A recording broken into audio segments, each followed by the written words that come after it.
আসসালামু আলাইকুম দর্শক, আমি সোহেল আহমেদ মানসিকতা পেজ থেকে। আজকে আমার সাথে একজন মেধাবী মানুষ আপনাদের সামনে নিয়ে এসেছি, যিনি নোয়াখালী বিজ্ঞান ও প্রযুক্তি বিশ্ববিদ্যালয় থেকে এমআইএস ম্যানেজমেন্ট ইনফরমেশন সিস্টেম নিয়ে পড়াশোনা করেছে এবং বর্তমানে একটি ফাইন্যান্সিয়াল অর্গানাইজেশনে কর্মরত আছে। আমরা ওনার কাছ থেকে কিছু গুরুত্বপূর্ণ তথ্য এবং প্রয়োজনীয় শিক্ষার কিছু আপনাদের কাছে উপহার দেওয়ার চেষ্টা করব। কেমন আছেন দাদা? জি ভাইয়া, ভালো আছি। আপনি ভালো আছেন? জি আছি দাদা, আলহামদুলিল্লাহ।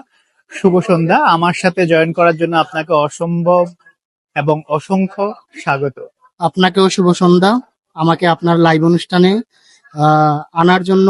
দাদা, আপনি অবগত আছেন বর্তমানে এসএসসি পরীক্ষা শেষ হয়েছে, এসএসসি পরীক্ষার রেজাল্ট দিয়েছে এবং এইচএসসি পরীক্ষা চলছে। কয়েকদিন পর এইচএসসি পরীক্ষার রেজাল্ট দিবে। এই যে এই চাপ, মানে যারা পরীক্ষা দিয়ে বের হয়েছে অথবা পরীক্ষা দিয়ে বের হবে, কিছুদিন পরে অনেকের অ্যাডমিশন টেস্ট শুরু হবে। তাদের জন্য আপনার কি ধরনের অনুপ্রেরণা অথবা কি ধরনের সাজেশন থাকতে পারে? আমি মনে করি বাংলাদেশের শিক্ষার্থীদের ক্ষেত্রে এই সময়টা একটা ক্রুশিয়াল সময় ওরা পার করছে। এখানে আপনি কিভাবে ইন ফিউচারে কি করবেন সেই লক্ষ্যটা ঠিক রেখে, ফোকাস রেখে আপনাকে সামনের দিকে এগোতে হবে।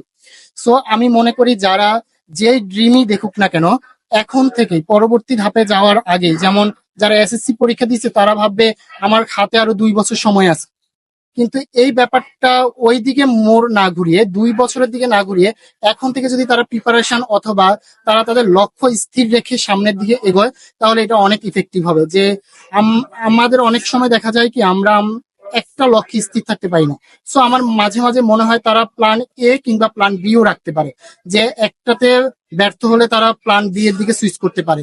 বাংলাদেশের প্রেক্ষাপটে যেটা বেশি দেখা যাচ্ছে, ডিপ্রেশনে যাওয়ার যেই ব্যাপারটা দেখা যাচ্ছে, একটা স্টুডেন্ট দেখা যাচ্ছে অনার্স মাস্টার্স করার পর তারা ডিপ্রেশনে চলে যাচ্ছে। সেই ব্যাপারটা আমাদের ক্ষেত্রেও ঘটেছে। শুধু আমি কিংবা আপনি না ভাইয়া, এটা অল এভারেজ সকল স্টুডেন্টের ক্ষেত্রে এই ব্যাপারটা বেশি দেখা যাচ্ছে আর কি। সো আমার মনে হয় তারা লক্ষ্য যদি স্থির রেখে তারা সামনের দিকে এগোয় এবং সেই অনুযায়ী যদি তারা প্রিপারেশন নেয়, কে কি করতে যাবো, অনেক ক্ষেত্রে দেখা যায় অনেকের দেশের বাইরে সেটেল হওয়ার ইচ্ছা থাকে। সেই প্ল্যানটা যদি সে 4 বছর আগে থেকেই স্বপ্নরা দেখে, অথবা কারো যদি বিসিএস ক্যাডার অথবা বাংলাদেশের গভর্নমেন্ট জবের, যেহেতু বাংলাদেশের গভর্নমেন্ট জবের প্রেক্ষাপটটা আলাদা, আবার হচ্ছে কর্পোরেট লেভেলের ক্ষেত্রটা আলাদা।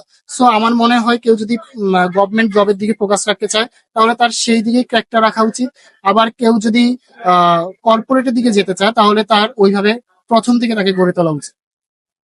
এসএসসি পরীক্ষা যারা দিচ্ছে তাদের যে একটা ক্রুশিয়াল টাইম সামনে আসছে, তাদের জন্য আপনার কি বার্তা থাকতে পারে একটু সংক্ষেপে যদি আমরা শুনি। এইচএসসি পরীক্ষা যাদের হচ্ছে বা যারা দিয়েছে,